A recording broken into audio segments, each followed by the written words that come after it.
औज़ुबिल्लाहि मिनश्शैतानिर्रजीम बिस्मिल्लाहिर्रहमानिर्रहीम अल्हम्दुलिल्लाहि रब्बिल आलमीन।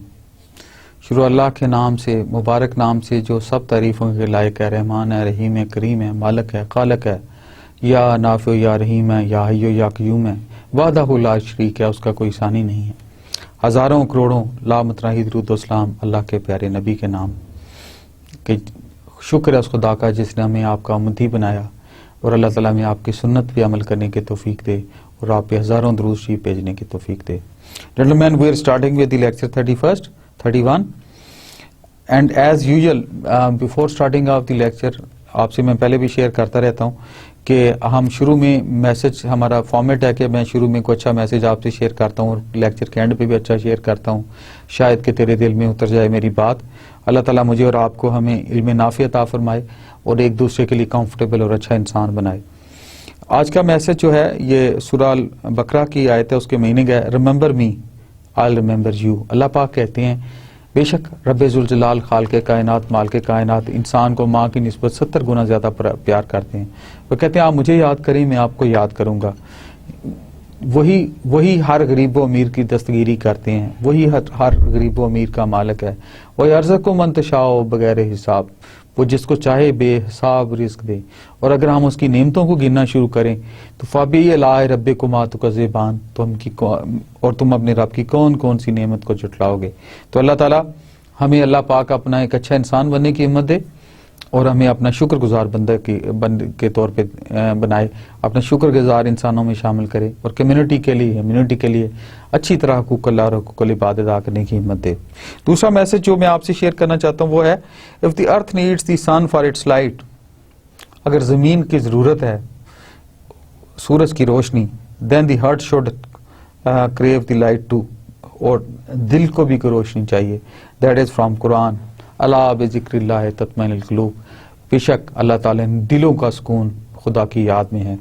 तो जब हम पॉजिटिविटी के साथ कुरान करीम अल्लाह की एक मालिक हकीकी की उतारी किताब है, उसमें एक ज़ाब्ता हयात है, हर चीज़ की गाइडलाइन है, जब उसकी मदद लेते हैं तो डेफिनेटली मायूसी के अंधेरे हमसे दूर भागते हैं। हमें कामयाबी की रोशनी नज़र आती है, होप नज़र आती है, ओपन टनल नज़र आती है, अल्लाह की रबूबियत पे ईमान बढ़ता है और अच्छाई के रास्ते क्लियर होते हैं। तो let's pray to Allah almighty कि अल्लाह ताला हमें हिम्मत तौफीक अनायत करे, मालिक अपने खजानों से हिम्मत दे कि हमें नाफी इल्म दे, हम लोगों के लिए वेलफेयर कर सकें, कम्युनिटी के लिए अच्छा हों और हमें अच्छे मुहिब वतन पाकिस्तानी, एक अच्छे मुसलमान और अच्छे इंसान के तौर पर इमर्ज हों। तो gentleman, before moving further I would like to share with you the summary of lecture 30 कि पिछले लेक्चर 30 में हमने क्या कुछ पढ़ा, ताकि हम एक we are on the same footing और एक हम पॉजिटिव माइंड के साथ, एक कंप्रीहेंशन के साथ आगे बढ़ें, ताकि हमारे लिए रिकैप्चुलेट करना पिछले लेक्चर को थोड़ा आसान हो जाए। हम बात कर रहे थे कि हमने लेक्चर 30 में जो कुछ पढ़ा उसकी समरी की बात करने लगे हम कि हमने whatever we have covered in the lecture 30 so that के we are on the same pitch और आपकी भी कॉम्प्रिहेंशन लेवल थोड़ा बेहतर हो जाए। First of all we covered the meaning of fixed income securities classified as held to maturity, हमने lecture 30 में कंसेप्ट पढ़ा।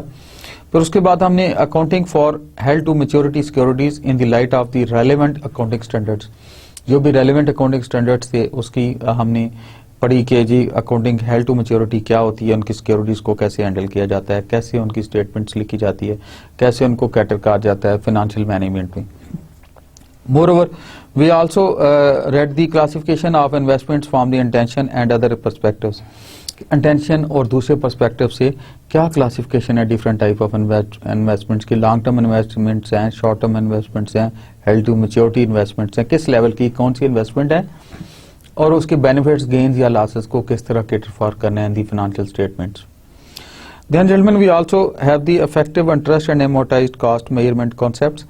इसको भी हमने देखा कि effective interest and amortised cost measurement concepts क्या हैं, इनकी इम्प्लीकेशन क्या है और इनकी रेलेवेंस क्या है with regard to the security, bonds and long term and short term investments.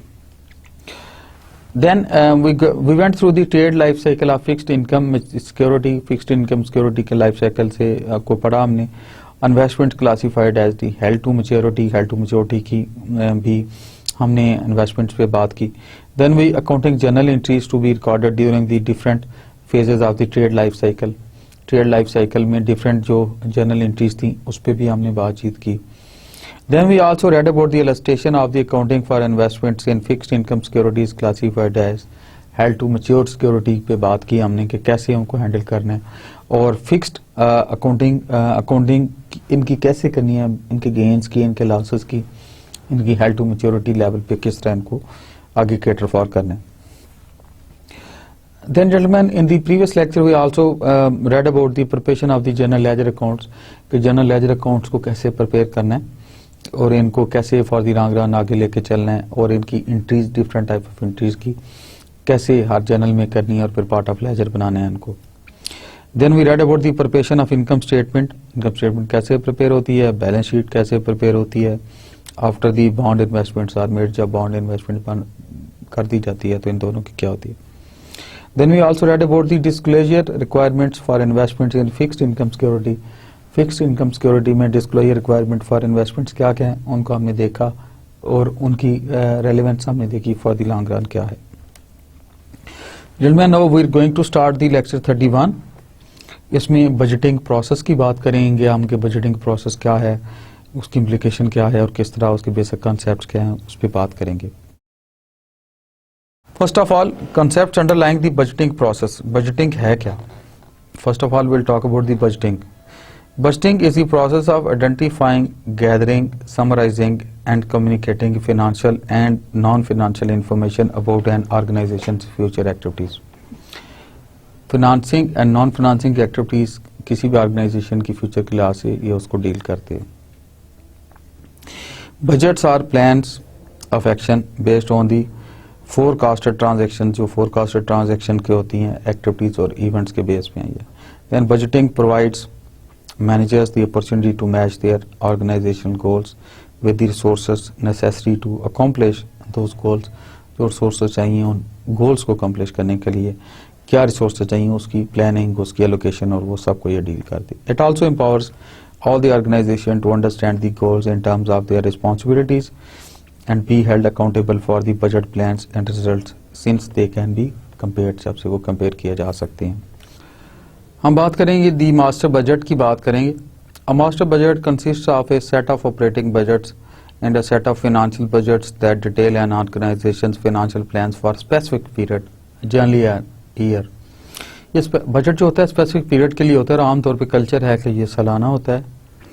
Operating budgets are plan used in daily operations. जैसे डेली रूटीन ऑपरेशंस में यूज होते हैं ये ऑपरेशन बजट्स इनको कहते हैं. For example they include sale budgets, sale के budgets को लेते हैं. They include production schedule budgets, state the nets to be produced. Manufacturing cost budgets हो जाते हैं. Selling and administrative expense budgets हो जाते हैं. Then cost of goods sold budget and ending inventory budget ये हो जाते हैं. उसमें डायरेक्ट मटीरियल्स परचेजेस बजट भी आ जाते हैं, डायरेक्ट लेबर बजट्स भी आ जाते हैं. फिर ऑपरेटिंग एक्सपेंस बजट हो जाते हैं, दैट इज ओवरहेड बजट. और cost of goods manufactured budget ये भी बजट के तौर पे लिया जाता है. हम बात कर रहे थे मास्टर बजट की और उसमें हम अभी बात करेंगे the sales budget is prepared first because it is used to estimate sales volume and revenues. Sales volume और रेवेन्यूज को एस्टिमेट करता है और बताता है. Operating budgets are the basis for preparing the financial budget which are the projections of the financial result for the period. They include a budgeted income statement. Budgeted income statement आती है. उसके बाद a capital expenditure budget. Capital expenditure budget आता है. A cash budget. Cash budget आता है. A budget balance sheet. Budget की balance sheet आती है. The budgeted income statement and the budget balance sheet are also called pro forma financial statements, meaning that they show projections rather than actual results. ये projection show करती हैं, estimated estimations होते हैं ये, results नहीं होते, perceived results होते हैं, इस तरह हम कह सकते हैं इसको. The first step in preparing a master budget is to prepare a sales budget. जो मास्टर बजट की हम प्रीवियस स्लाइड में बात कर रहे थे, उससे पहले सेल्स बजट की बात पहले प्रिपेयर होना है, तो अभी हम will talk about now the sales budget. A sales budget shows expected sales during the period expressed in both units and dollars. कितनी यूनिट्स होंगी और उनकी कास्ट इफेक्ट क्या होगा, डॉलर्स क्या, रेवेन्यू क्या जनरेट होगा. The following equation is used to determine the total budgeted stores sales. Total budgeted sales estimated selling price per unit into estimated sales in unit. Budgeted sales क्या formula क्या बताया जी, estimated selling price per unit, जो कि per unit per item क्या sale होगी price, into estimated sale in unit, जो कि एस्टिमेटेड सेल यूनिट्स में उसकी होगी. To help estimated sale volumes, managers often use a sales forecast, which is a projection of the estimated sales in units based on an analysis of the external and internal factors. External और internal factors को ये deal करते हैं, उसके basis पे ये बताते हैं. सेल्स बजट में एक्सटर्नल फैक्टर्स इंक्लूड कौन कौन से हैं? They include the state of the local and national economies, कि लोकल और नेशनल इकोनॉमीज की क्या सूरत हाल है. The state of the industry's economy, industry की इकोनॉमी कैसी है. The nature of the competition and the sales volume and selling. Nature of the competition, competition की नेचर क्या है, and its sales and selling volume क्या है, उस लिहाज से देखा जाता है. इंटरनल फैक्टर्स भी होते हैं बजटिंग के, सेल्स बजट के. उनमें the number of unit sold prior periods and the organization's credit policies. Organization की क्रेडिट पॉलिसीज क्या हैं, उस पर बात होती है. द ऑर्गेनाइजेशन कलेक्शन पॉलिसीज क्या है, रेवेन्यू कलेक्शन पॉलिसीज क्या है उस ऑर्गेनाइजेशन की, ये भी फैक्टर है. The organization pricing policies, organization की प्राइसिंग पॉलिसी क्या है, वो भी होती है. Any new products that the organization plans to introduce to the market. Organization का अगर प्लान है कोई नई प्रोडक्ट इंट्रोड्यूस करें मार्केट में, तो उस पर भी बात होती है. The capacity of the organization manufacturing facilities. Organization की मैन्युफैक्चरिंग फैसिलिटीज की क्या कैपेसिटी है, वो भी it is also kept in view. The production budget, ये तीसरी टाइप बजट होता है, ये अलग है. A production budget shows the number of units that a company must produce to meet the budgeted sales and inventory needs.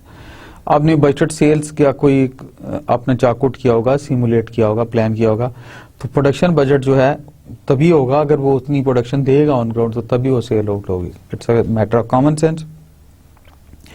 Sales and inventory needs. To prepare a production budget, managers must know the budgeted number of unit sales.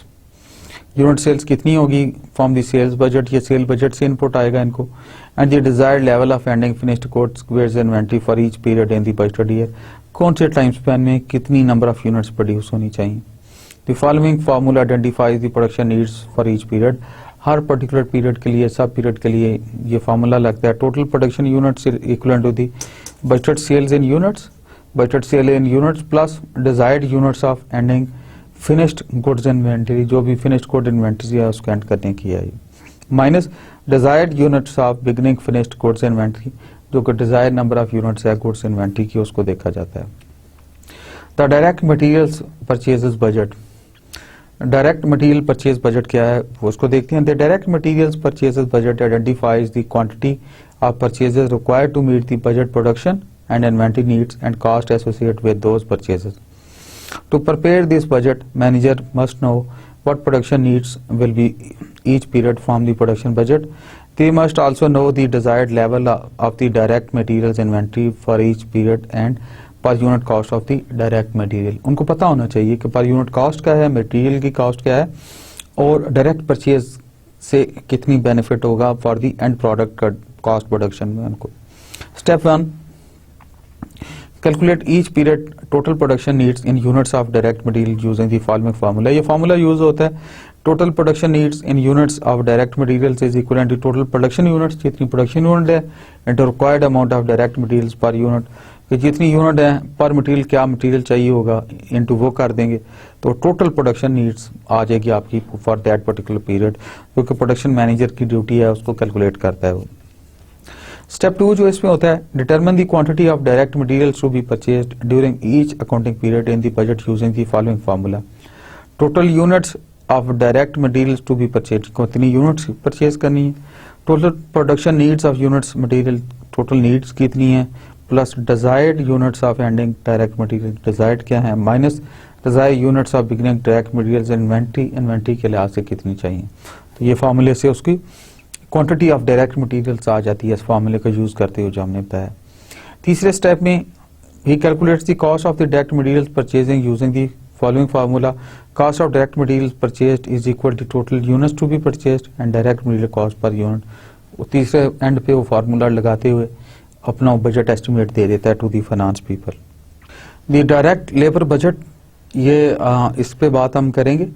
The direct labour budget, a direct labour budget shows the direct labour hours needed during a period and the associated cost, उसको ये show करता है। The following two steps are used to prepare a direct labour budget. Number one is the estimate the total direct labour hours using the following formula, that is the total direct labor hours, estimated direct labor hours per unit and the total production units. Then total budgeted direct labor hours cost जो है total direct labor hours into estimated direct labor cost per hours, ये इनको दोनों को multiply कर दिया जाता है। An overhead budget shows, ये overhead budget की दूसरी type है। An overhead budget shows the anticipated manufacturing cost other than direct materials and direct labor cost that must be incurred to meet the budget production needs. It has two purpose, इसके दो purpose होते हैं। To integrate the overhead cost budgets developed by the managers of production and production related departments. To group information for the calculation of overhead rates for the next accounting period, उसके next accounting period के लिए देख लिया जाता है। The single overhead rate is computed using the following formula: estimated total overhead cost divided by estimated total direct labor hours। इनको जब divide करते हैं तो ओवरहेड बजट की अमाउंट आ जाती है हमारे पास। The selling and administrative expense budget, ये एक और बजट की टाइप है। Selling and administrative expense budget इसको कहते हैं। Selling and administrative expenses budget shows the operating expense other than those related to production that are needed to support sales and overall operation during a particular period जो है वो देखे जाते हैं।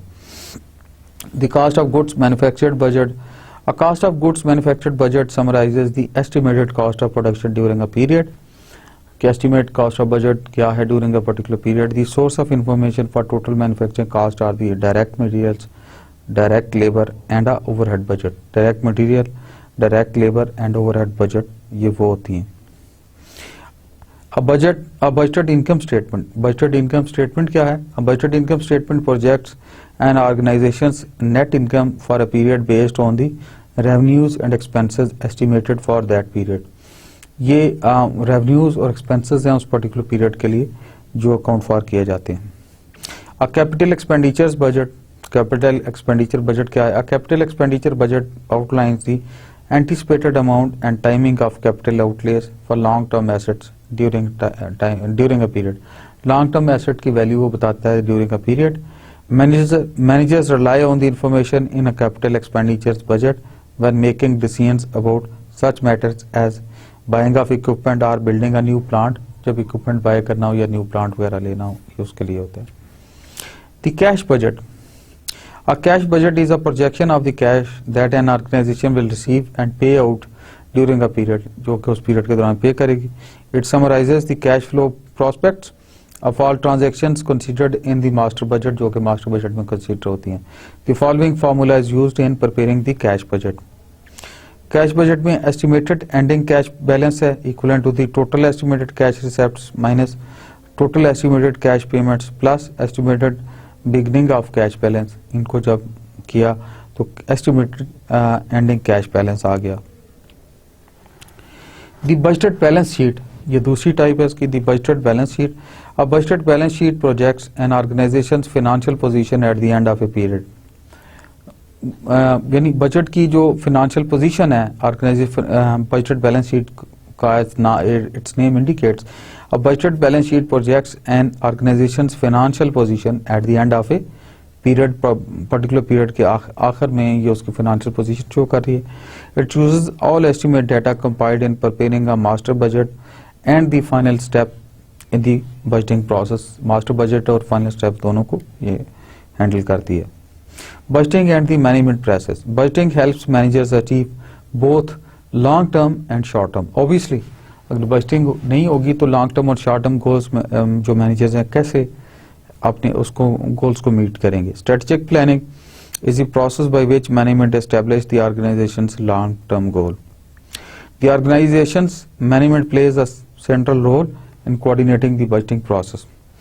Managers set the basics and budgeting process, including assigning budget authority, inviting employee participation, selecting the budget period and implementing the budgets. ये सब कुछ managers suggest करते हैं. The key to a successful budget is participative budgeting. Participative होती है इसमें सारे लोग अपना इनपुट दें और फ्रैंक ओपिनियन दें. A process in which person at all levels of organization activity engage in making the decision about the budget. Now we'll talk about the budgeting and the management process. Budgeting क्या है, उसकी management process क्या है. Budgets generally cover 1 year period but may be divided further into monthly and quarterly periods. Strategic budgets are prepared once a year and do not change during the annual budget periods. A continuous budget is a forward rolling budget that summarizes budgets for the next 12 months. वो continuous budget होता है.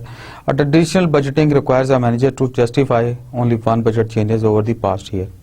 Zero based budgeting, ये budgeting की एक और किस्म है, requires that every budget item be justifies annually, thus budgeting the budget from the scratch.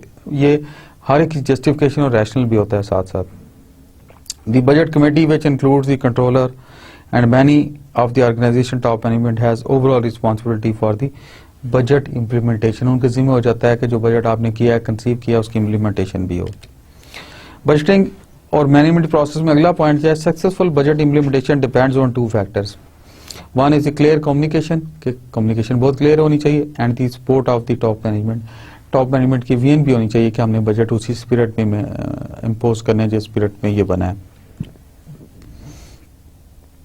Flexible budgets and the performance analysis, कि फ्लेक्सिबल बजट्स और परफॉर्मेंस एनालिसिस क्या है, इस पे बात करते हैं. परफॉर्मेंस एनालिसिस का कंसेप्ट क्या है? A performance management and evaluation system is a set of procedures that account for and report for both financial and non-financial performance. ये financial और non-financial performance दोनों को डील करता है. This is because a company can understand how well it is doing, company कितना अच्छा कर रही है, where it is going, ये कहाँ जा रही है, कितना अच्छा कर रही है और कहाँ जा रही है, and what improvements will make it more profitable, कौन सी इंप्रूवमेंट अच्छी करेगी जो इसको ज्यादा प्रॉफिटेबल बना दे. 3 स्टेप याद रखिएगा परफॉर्मेंस के. हाउ इट इज डूइंग, कितना अच्छा कर रही है, वेयर इट इज गोइंग, कहाँ जा रही है, and what improvements will it make for the more profitable. हम बात कर रहे हैं कि करने जा रहे हैं the concepts underlying performance analysis. Concepts कौन से हैं जो परफॉर्मेंस एनालिसिस के साथ लिंक्ड है? Performance measures are quantitative tools that gauge and compare an organization's performance in relation to a specific goal और एन एक्सपेक्टेड आउटकम. जो एक्सपेक्टेड आउटकम है उसके लिहाज से डिजायर्ड आउटकम जो होता है वो चाहिए होता है. Performance measurement is the use of quantitative tools to understand an organization's performance in relation to specific goals और एन एक्सपेक्टेड आउटकम. जो भी एक्सपेक्टेड आउटकम होता है उस लिहाज से उसको देखिए. Organizations assign resource to specific areas of responsibility and track how the managers of those areas use the resources. वो इन रिसोर्सेज को कैसे यूज करती हैं उस मैनेजर्स इन रिसोर्सेज को. What to measure, how to measure, क्या मेजर करना है, कैसे मेजर करना है, 2 क्वेश्चन हैं. To assist in performance management and evaluation many organizations are use responsibility counting. ये रिस्पॉन्सिबिलिटी काउंटिंग सिस्टम कर लेते हैं. An information system that classifies data according to the area of information, area of responsibility and reports each area's activities by including only the revenues, cost and the resources that the assigned managers can control. Assigned managers जो इसको control कर ले. A responsibility center is an organizational unit whose manager has been assigned the responsibility of managing portion of the organization's resources. A report for a responsibility center should contain only the cost, revenues and the resources that the managers of that center can control. Such costs and revenues are called controllable cost and revenues because they are the result of a manager's action, influence and decisions. Cost center क्या है? Cost center का concept क्या है? Our responsibility center whose manager is accountable only for the controllable cost that have well-defined relationship between the center's resources and the certain products or services is called a cost center. जो उसके relationship है cost center के लिहाज से है. The performance of a cost center is usually evaluated by comparing an activity's actual cost with its budgeted cost and analyzing the resulting variances जो हैं उसके साथ इसकी relevance बनती है. It is the discretionary cost center. Discretionary cost center भी होते हैं. Our responsibility center, whose manager is accountable for cost only, and in which the relationship between the resources and the products or services produced is not well defined, and is called our discretionary cost center. इसको discretionary cost center भी कहा जाता है. Cost based measures usually cannot be used to evaluate the performance of a discretionary cost center. वो generally use नहीं की जाती हैं और उसको उस तरह किया जाता है. Revenue center and profit center, इस पे अभी हम बात करते हैं. Responsibility center whose manager is accountable. Revenue center क्या है और प्रॉफिट सेंटर क्या है, इसकी जरा कंसेप्चुअली हमें क्लियर होनी चाहिए. इसकी क्या रेलेवेंस है, इसकी क्या ड्यूटीज हैं और फिनांस में इसको किस तरह लिया जाता है. अब responsibility center whose manager is accountable primarily for revenue and whose success is based on its ability to generate revenue is called a revenue center. Right. Revenue center's performance is usually evaluated by comparing its actual revenue with its budgeted revenue and analyzing the resulting variances. कि इनके कितना budgeted revenue था, कितना इन्होंने revenue generate किया, उसके लिहाज से इनकी रेलेवेंस और वेरिएंसेस देखी जाती हैं. Our responsibility center whose manager is accountable for both revenue and cost and for the resulting operating income is called the profit center. इसको profit center कहा जाता है. The performance of a profit center is usually evaluated by comparing the figures on its actual income statement with the figures on its master or flexible budgeting income statement. इन दोनों figures को जब relate किया जाता है तो ये मर्ज होती है. इन्वेस्टमेंट सेंटर तीसरी टर्म है जो यूज होती है इस कॉन्सेप्ट में. Our responsibility center whose manager is accountable for profit generation and who can also make significant decisions about the resources that the center used is called the investment center. वो data के base पे investment center वाले decision देते हैं, advice देते हैं to the top management. President of companies who can control revenues, cost and the investment of assets are example of investment center managers. Very right. कोई जो CEO होता है या प्रेसिडेंट होता है मल्टीनेशनल कंपनी का या रेवेन्यू जनरेटर कंपनी का, वो तीन चीज़ों पर उसको कंट्रोल रखना होता है. रेवेन्यू पे, कास्ट पे और इन्वेस्टमेंट ऑफ एसेट्स पे किस तरह वो चल रहे हैं. The performance of these center is evaluated using such measures as return on investment, residual income and economic value added. जो भी उसकी इकोनॉमिक वैल्यू एडिशन है उसको देखा जाता है. Organizational structure and the performance chart reports. Organizational structure and the performance reports. An organization chart is visual representation of an organization hierarchy of responsibility for the purpose of management control. Management control के purpose के लिहाज से वो देखी जाती है. Within an organization chart, the 5 types of responsibility centers are arranged by level of management, authority and control. Management की authority और control से 5 level को check किया जाता है. Organizational structure and performance reports. Performance reporting by responsibility level enable an organization to trace a cost, revenue or resource to the managers whose control it and to evaluate that manager's performance accordingly. Obviously किस manager के under कौन सा area है और उसके performance को evaluate करना जरूरी है, सो दैट कि आपके हिरार्की और स्ट्रक्चर जो है उसकी परफॉर्मेंस अप्रेजल भी करता रहे और उसके नए टारगेट्स भी और आउटकम्स भी जस्ट की परफॉर्मेंस इंडिकेटर्स भी देता रहे for the set goals to whichever it has to be achieved, वो भी किए जाएं. Performance reports have some common themes. उसके कुछ कॉमन थीम्स हैं, ये बहुत इंपॉर्टेंट चीज़ है, इस पर जरा काइंडली फोकस कीजिएगा. All responsibility center reports compare actual results to budgeted figures and focus on the differences. वो डिफरेंसेस पे देखते हैं. Often comparisons are made to flexible budget as well as to the master budget. Flexible budget, master budget को comparisons किए जाते हैं.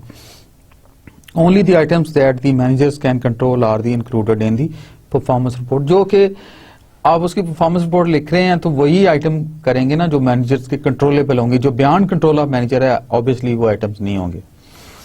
And non-financial measures are also examined to achieve a more balanced view of the manager's responsibility.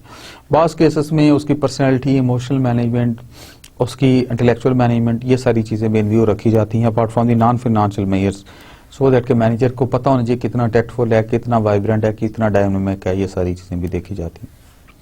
Performance evaluation of cost centers and profit centers. Cost centers और profit centers की performance evaluation कैसे की जाती है. The accuracy of performance analysis depends on a large extent on the type of budget that managers use when comparing actual results of a budget. Static or fixed budget forecast revenues and the expenses for just one level of sales and just one level of output. To judge product or division performance accurately, the company's manager can use a flexible budget, that is a variable budget, which is summary of the expected cost for a range of activity level के range को address करता है. Unlike a static budget, a flexible budget provides forecasted data that can be adjusted for changes in the level of output. Level of output में changes लाए वो देखा जा सकता है. Flexible budgets allow managers to compare budget and actual cost at any level of output. किसी भी level of output पे flexible budgets जो हैं वो थोड़ा सा managers को भी leverage देती हैं कि flexibility होती है कि कहाँ वो थोड़ा initiative अपना भी positive initiative use कर सकता है. अभी हम बात करेंगे flexible budgets and the performance analysis.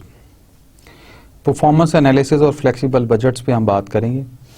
An important element in preparing a flexible budget is the flexible budget formula, an equation that determines the expected or budgeted cost for any level of output. The flexible budget formula is computed as follows. Flexible budget cost is equivalent to the variable cost per unit, number of units produced plus budgeted fixed cost, जो budget की fixed cost है. ये formula है flexible cost रखने के लिए generally as a guideline जो ये use किया जाता है. Evaluating the profit center performance using the variable costing. बाज़ केसेस में variable costing भी लगाई जाती है. One method of preparing profit center performance reports is variable costing, which classifies a manager's controllable cost as either variable or fixed. Manager की cost variable है या fixed है, दोनों एंगल से उसको देखा जाता है. Variable costing produces a variable costing income statement instead of a traditional income statement. The variable costing income statement is an internally prepared income statement that is useful in performance management because it focuses on cost variability and profit center's contribution to operating income, जो उसकी operating income के लिहाज से आती है. Performance evaluation of investment centers. Investment center की performance evaluation क्या है? Because the managers of investment centers also control resources and investment in assets, other performance measures must be used to hold them accountable for the revenues, cost and the capital investment that they control. जो वो control करते हैं. Traditionally, the most common performance measure that takes into account both operating income and the asset invested to earn that income is return on investment, that is known as ROI, return on investment, which is computed as follow. Return on investment ROI operating income divided by asset invested, जो भी asset invest किए हैं वो है. In this formula, assets invested is the average of the beginning and the ending asset balance for the period. इस formula में asset invested is the average of beginning and the ending asset balance for that period. उस particular period की जो assets हैं उनकी बात हो रही. Return on investment का दूसरा concept है the basic ROI, that is the return on investment equation, that is operating income divided by assets invested, can be rewritten to show the elements within the aggregate ROI number that a manager can influence. Obviously, manager का influence exert हो सकता है उसमें. Two important indicators of performance are profit margin, जो बहुत अहम indicator है profit margin जो performance का. The ratio of the operating income to sales. Operating income से sale की जो ratio है उसको profit margin का कहा जाता है. It represents the percentage of each sales dollar that result in profit. हर डॉलर की सेल के साथ जो रिजल्ट होती है ये वो है. And asset turnover is second concept. The ratio of sales to average asset invested. It indicates the productive asset और number of sales dollars generated by each dollar invested in assets. ये उसके numbers के साथ है related है. हम बात कर रहे हैं जी रिटर्न ऑन इन्वेस्टमेंट पे. रिटर्न ऑन इन्वेस्टमेंट का formula the following formula recognises the many interrelationship that affect ROI.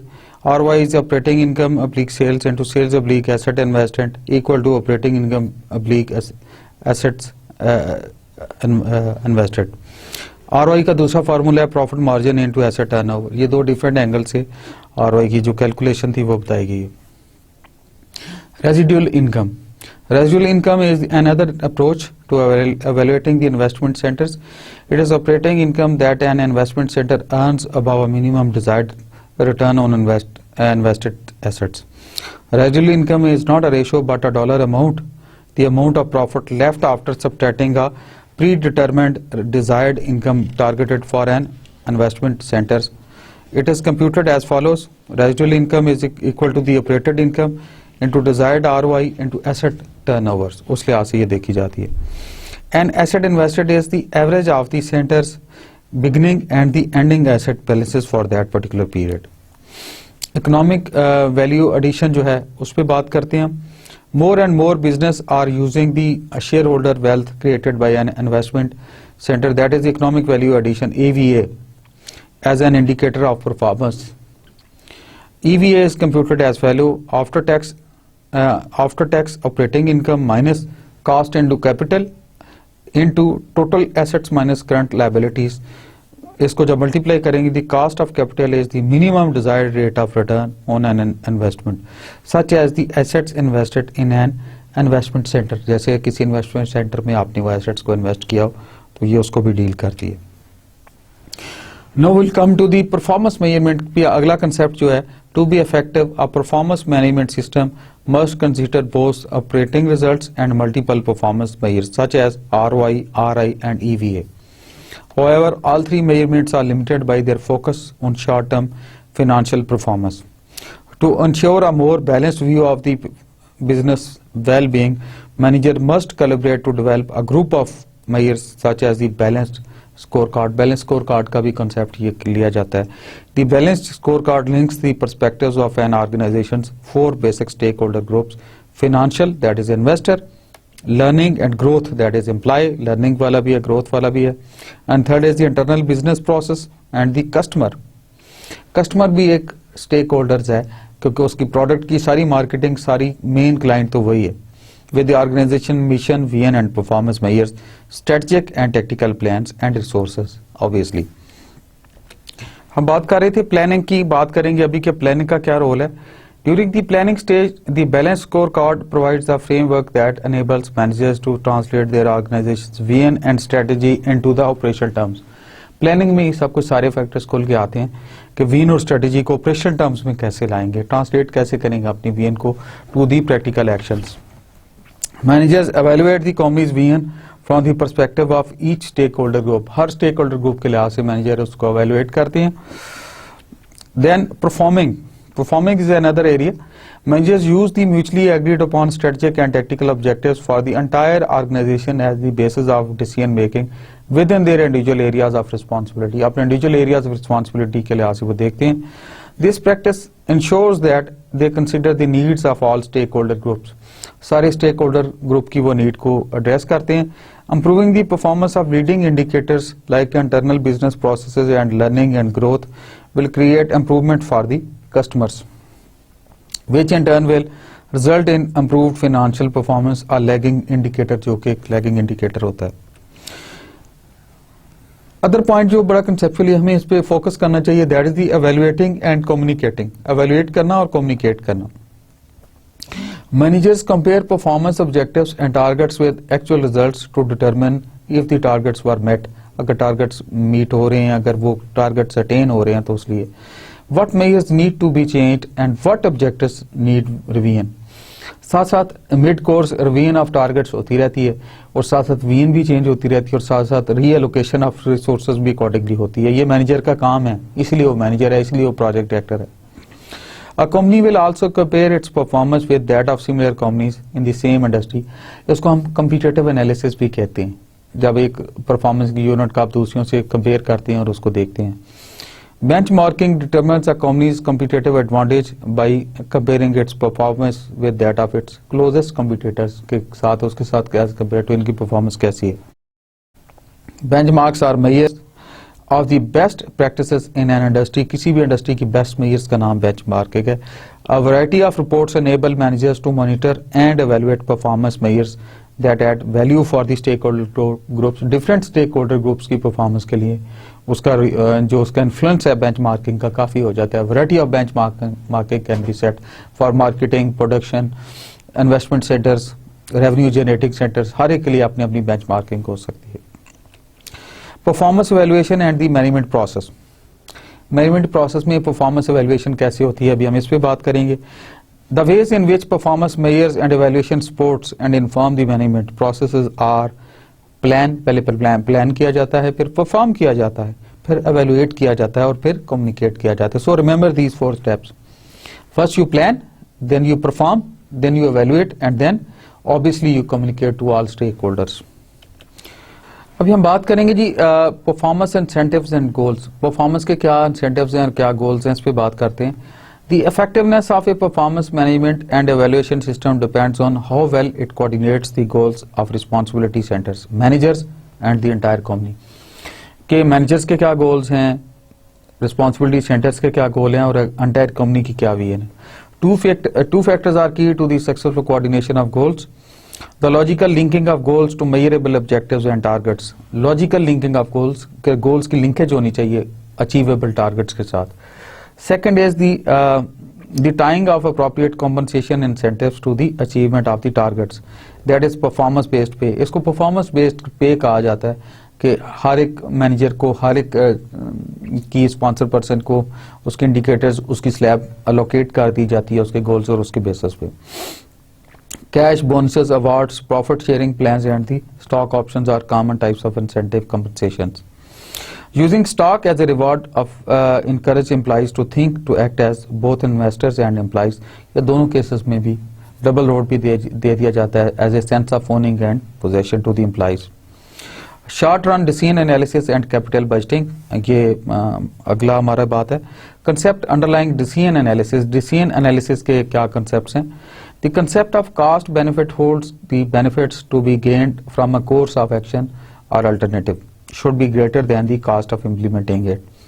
Managers frequently take the following actions when applying the cost benefit concept. Cost benefit analysis concept की बात करें. Step 1 है discover the problem or need. Problem या need को discover करें. Step 2 is the identify all reasonable courses of action then can solve the problem and meet the need. पहले need को देखें, फिर सारे alternatives ढूंढें कि उस need को कैसे satisfy किया जा सकता है. Then step 3 is prepare a thorough analysis of each possible solution, identifying its total cost, savings, benefits, other financial effects and any qualitative factors जो भी उसमें हो उसको देखा जा सकता है. Step 4 is select the best course of action. जो best course of action है उसको select किया जाए. Decision analysis में short run decision analysis is the systematic examination of any decision whose effects will be felt over the course of the next year or less. ये short run वो होता है कि जिसके with in next year impacts नजर आना शुरू करें. जैसे हम शॉर्ट टर्म गोल कहते हैं, इस तरह शॉर्ट टर्म डिसीजन एनालिसिस भी होता है. In making such decisions manager analyse not only the quantitative cost and benefit factors relating to profitability and liquidity, but they also analyze qualitative factors. Capital investment analysis. Capital investment analysis क्या है? Capital budgeting है. It involves the evaluation of alternative proposals for large capital investments, including considerations for the financing the project. उसमें discuss होती हैं कि जी proper considerations long term के तौर पे इन्वेस्टमेंट एनालिसिस होते हैं, फिजिबिलिटी रिपोर्ट्स आती हैं, इनपुट्स आती हैं सबके, और वो financing for the next projects पे टॉप मैनेजमेंट डिसीजन मेकिंग करती है सबको ऑनलाइन ऑन बोर्ड करके साथ. Now we will be talking about the concept underlying the incremental analysis. Incremental analysis के क्या concept हैं उस पर हम बात करेंगे. Comparing alternatives by focusing on the differences in their projected revenues and cost is called the incremental analysis. Incremental analysis can be used for capital investment or short-run decisions. If incremental analysis excludes revenues of costs that stay the same or that do not change between the alternatives, it is called the differential analysis भी कहते हैं. A cost that changes between alternatives is known as differential cost. Incremental cost भी इसको कहा जाता है या differential cost भी कहा जाता है conceptually. The first step in the incremental analysis to eliminate any irrelevant revenues. जो irrelevant revenues को eliminate कर दिया जाता है. Irrelevant revenues and costs are eliminated. These are those that will not differ between the alternatives. जो alternatives के दरमियान differ नहीं करेंगे. Irrelevant costs include costs that will not differ between the alternatives and the sunk costs. Sunk cost क्या है? A sunk cost is a cost that was incurred because of previous decisions and cannot be recovered through the current decisions. वो जो sunk हो गई चुकी है previous decision making में जा चुकी है और अभी decision लेने से वो recover नहीं हो सकी, तो that is called sunk cost. Once the irrelevant revenues and costs have been identified, the incremental analysis can be prepared using only the differential revenue and cost that will change between the alternatives. तो alternatives के दरमियान change होंगे.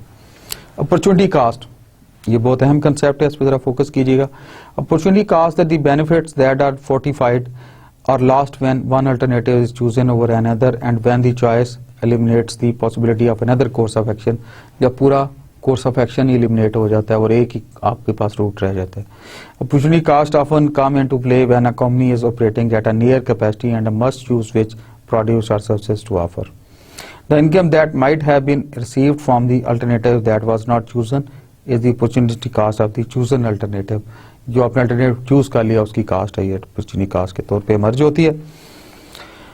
Incremental analysis for the outsourcing decisions। outsource जब आप करते हैं, outsourcing is the use of suppliers outside the company to perform services or produce goods that could be performed or produced internally। Outsourcing can reduce the company's investment in physical assets and human resources as well as the operating cost। Make or buy decisions, which are decisions about whether to make a part internally or buy it from an external supplier, may lead to outsourcing। बास cases में इसको outsource कर दिया जाता है after दी proper cost benefit analysis करने के बाद। Incremental analysis for the special order decisions। Managers are often faced with the special order decisions, which are decisions about whether to accept or reject a special order at prices below the normal market prices। Before a company accepts special product or order, it must be sure that excess capacity exists to complete the order and that the order will not reduce unit sales from its full priced regular product line।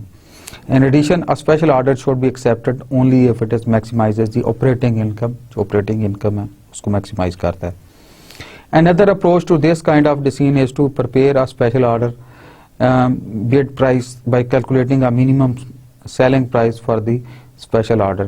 The bid price must cover the relevant cost and an estimated profit। उसको ये handle करती है। Incremental analysis for segment profitability decisions। Another type of operating decision that management must make is whether to keep or drop a unprofitable segment को रखना चाहिए या नहीं। A segment margin is a segment's sales revenue minus its direct cost। Such costs are assumed to be avoidable costs, which are costs that could be eliminated if management were to drop the segment। An analysis of segment profitability includes the preparation of a segmented income statement using variable cost to identify the variable and fixed cost। दोनों को देखा जाता है। The fixed costs that are traceable to the segments are called direct fixed costs। The remaining fixed costs are common costs and are not assigned to the segments। Incremental analysis for the sale mix decisions।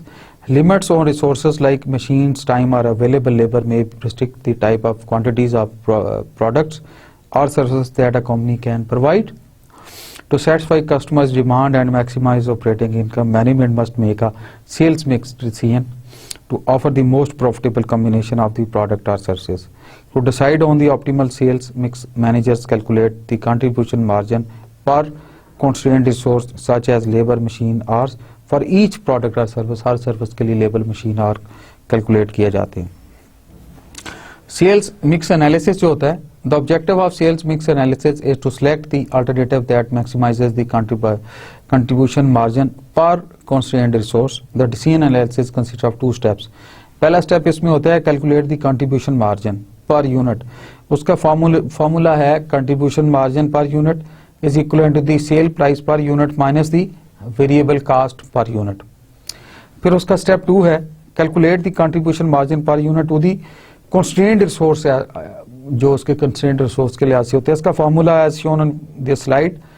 Contribution margin per unit of constraint resource equal to the contribution margin per unit divided by the quantity of the constraint resource required per unit. तो उससे वो contribution margin per unit आ जाता है constraint resource के लिहाज से।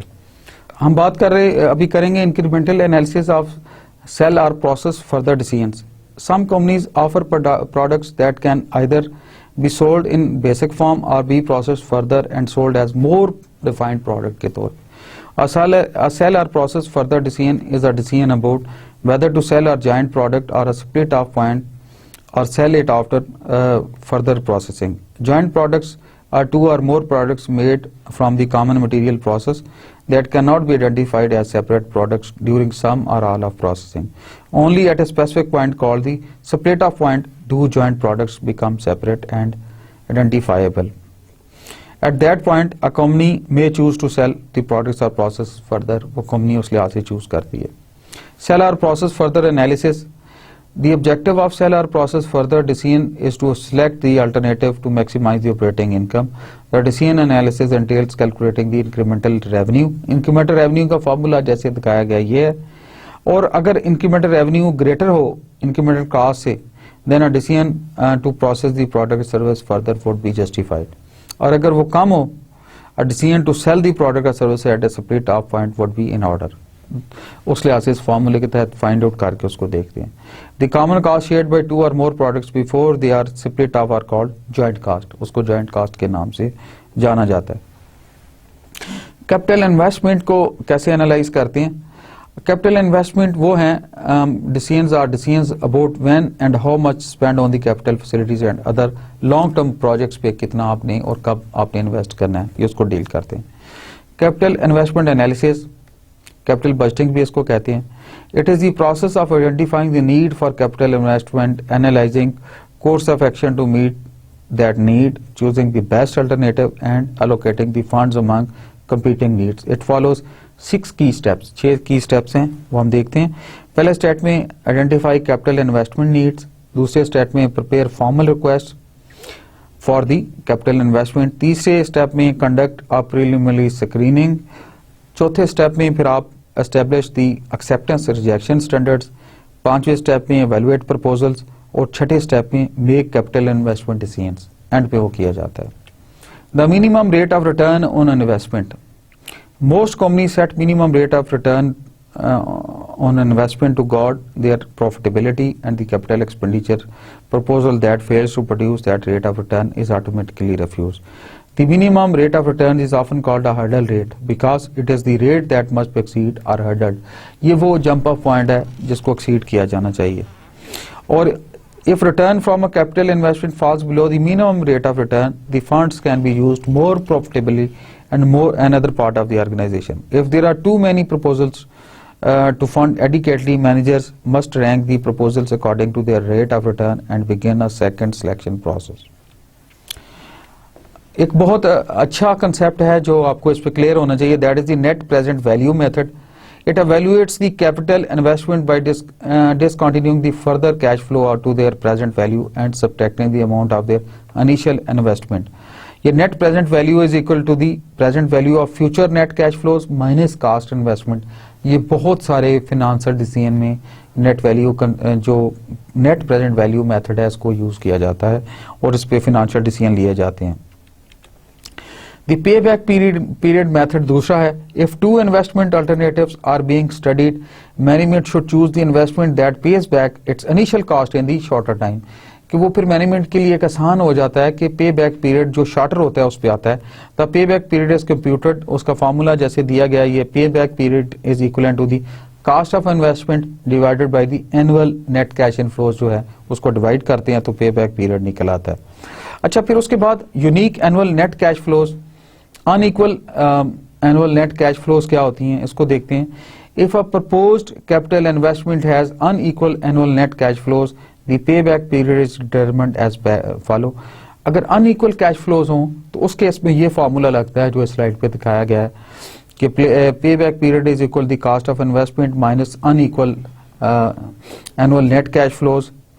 और when a zero balance is reached the पे back period has been determined. जब जीरो लेवल आ जाता है इसी फार्मूले के तहत वो पे बैक पीरियड असर्टेन हो जाता है और उसको कीप पॉइंट करके आगे चल जाते हैं. Advantages and disadvantages of the pay back period method. इसके कुछ एडवांटेजेस भी हैं, कुछ डिसएडवांटेजेस भी हैं. The pay back period method is specially useful in areas in which technology changes rapidly and when risk is high. ये उस areas में बेहतर होता है जब टेक्नोलॉजी बड़ी रैपिडली चेंज हो रही है और रिस्क ज्यादा है. However, this approach has several disadvantages. The payback period method doesn't measure profitability. Profitability को इग्नोर करता है. It ignores difference in the present value cash flows. उसको भी इग्नोर करता है. It also emphasizes the time it takes to recover the investment and long-term return over the investment. It ignores all future cash flows after the payback period is reached. Future को ये काम ascertain करता है. So थोड़ी सी cloudy picture रहती है इस case में. अभी जो हम बात करेंगे उसमें है the accounting rate of return method. The accounting rate of return method is an imprecise but easy way to measure the estimated performance of a capital investment since it uses financial statement information। इसका जो formula है accounting rate of return का, average annual net income divided by average investment cost. The average investment cost is computed as follow, जिस नीचे slide पे show किया हुआ है। Average investment cost is equivalent to the total investment minus residual value divided by 2 plus residual value. ये average investment cost है जो rate of return और दोनों फार्मूले जैसे आपको किए गए हैं ये उससे सर्टन किया जाता है। इसके एडवांटेज और डिसएडवांटेज भी हैं accounting rate of return method के। The accounting rate of return method is easy to understand and apply. ये थोड़ा इजी है, एप्लीकेबल है। However it has several disadvantages, के भी कुछ डिसएडवांटेज हैं। पहला इसका ये है because net income is averaged over the life of the investment, it is not a reliable figure, so actual net income may vary considerable from the estimates। ये variations आ सकती है, इक्वली इसको एवरेज लाइफ पे divide किया होता है। It ignores cash flows, ये cash flows को भी इग्नोर करती है। It doesn't consider the time value of money, time value of money को ये इग्नोर करती है। Thus future and present dollars are treated as equal, वो इक्वली डील होते हैं जैसे ये 2001 में है या 2016 में, इसलिए ये इनहेरेंट डिसएडवांटेज है इस मेथड में। Variance analysis and the management process. Manager responsibility for the standard costing and variance analysis within the management process of the planning, performing, evaluating and reporting on cost centers. Preparations are plan, perform, evaluate and communicate, जो हमने शुरू में बात की थी, ये management process है। Gentlemen, with this we come to the end of lecture 31. As per the format मैं चाहूंगा कि मैं लास्ट में इस लेक्चर की समरी आपसे दोबारा शेयर करूं so that you comprehend some of the critical points what all we covered in this lecture. We explained how company could be profit rich yet cash poor. We also discussed the benefits that a company may derive from an informal budgeting process. We also explained 2 philosophies that may be used in the setting budget amounts. And we also describe the elements of a master budget. Master budget के क्या elements होते हैं, क्या reasons होती हैं, किन चीज़ों को हम लोग कैटर फॉर करना है। And we also prepared our budgets and supporting schedules include a master budget, जो उसमें सपोर्टिंग बजट्स होते हैं वो क्या उनकी वैल्यू है और किस तरह उनको बीच में प्रॉपर मास्टर बजट में पंप इन करते हैं। And gentleman, we also prepared a flexible budget and explained its uses. And we explained the nature and capital investment decisions कैसे लेते हैं। And we also identified the non-financial factors in capital investment decision making. And also we discussed in this relationship between NPV and an investor's required rate of return क्या है, किस तरह उसको rate of return ascertain करना चाहिए जाके futuristic value के लिहाज से उसके लिए बेहतर हो सकता है। With this we complete our lecture 31. और before closing my lecture, as you all know, I share some good message with you. अभी का मैसेज है, you are not wealthy until you have something money cannot buy। ये मैं दोबारा पढ़ देता हूँ इसको। You are not wealthy, आप उस वक्त तक अमीर ही नहीं है, until you have something money cannot buy, जब तक आपके पास कोई ऐसी चीज ना हो जो कि पैसे नहीं खरीद सकती। मोहब्बत पैसे नहीं खरीद सकती, वफा पैसे नहीं खरीद सकती, सच्चा प्यार पैसे नहीं खरीद सकते। ये फैमिली बॉन्डेज दिखाया हुआ है। प्यार के रिश्ते इन चीज़ों से बालातार होते हैं। सो जिसको प्यार मिल गया, जिसको खलास मिल गया, जिसके लिए 2 हाथ दुआ के लिए उठ के, वो सब कुछ है। तो मैं ये मैसेज देना चाहता हूँ, इमोशन से खेलें, प्यार से खेलें, इमोशंस को स्ट्रांग करें, प्यार को स्ट्रांग करें, एक दूसरे के लिए राहतें आसानियाँ पैदा करें, खुलूस पैदा करें। दूसरा मैसेज है, the love of family and the admiration of friends is much more important than wealth and privilege. वही उसी के रिलेटेड है। फैमिली का सच्चा प्यार, दोस्तों की सच्ची दुआएं, मुखलस दुआएं, पेरेंट्स की दुआएं, वालिदैन की दुआएं, बीवी बच्चों की दुआएं, प्यार करने वालों की दुआएं प्राइसलेस हैं, इनकी कोई कीमत नहीं है। सो ये बहुत बहुत बड़ा असासा है जिसको मोनेटाइज नहीं किया जा सकता, जिसकी कीमत नहीं बता सकती। ये वेल्थ उससे बहुत ज्यादा है। तो आई रिक्वेस्ट यू कि अपने प्यार के रिश्तों को बचाएं, वफा के रिश्तों को सेकंड करें। अल्लाह ताला मुझे और आपको हमारे वालिदैन की खास खिदमत करने की हिम्मत अता फरमाए, हमें प्यार के रिश्तों का ख्याल करने की हिम्मत अता फरमाए, हमें सफ़ेद बालों वाले लोगों की दुआएं लेने की हिम्मत दे, क्योंकि अल्लाह के नबी की हदीस है कि अल्लाह ताला सफ़ेद बालों वाले दुआ करने वाले की दुआ बड़ी कबूल करते हैं। बड़ों की इज्जत करने की हिम्मत दे मुझे और आपको।